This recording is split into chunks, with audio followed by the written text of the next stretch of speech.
Hi everyone, this is Kristin with the Aurora Public Library, and for today's Draw It program we're going to be drawing an elephant.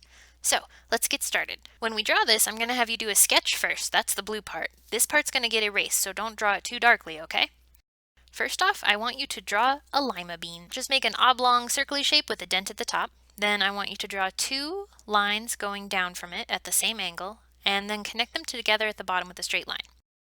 Then two more lines going the other way, and another line, and it's currently a lima bean on skis. Now make a circle that's just a little bit higher than the top of the lima bean, and make two lines going off of that, and then one more, just like that. I promise this will look like an elephant.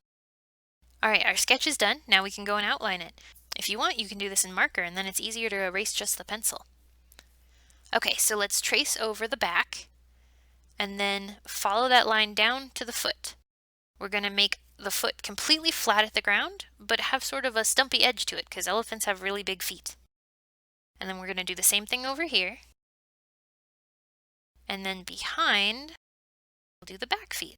Those are the lines going the other direction. Then we'll give the elephant a big belly and a tail. We can't forget the tail. Alright, for the ear, it's going to be a big circle that goes all the way out to the edge like a C. And then when it comes back, it has jagged edges. And then it'll go to the edge of your first line and then up to the second line. Then we make a line and then a little half circle squiggle, so it kind of looks like an L, and then we make his first tusk. For the top of the head, just trace what we've got until you hit the end and then make a line that goes straight down and ends like a J. And then an elephant snout that goes back up. We'll add the second tusk, and then we just need to add the eye. He's got friendly eyes. Oh, and then we left off a line on the other leg. We'll just add that real quick. And ta-da! We've made an elephant. I hope you had fun with this quick little sketch, and thanks for watching.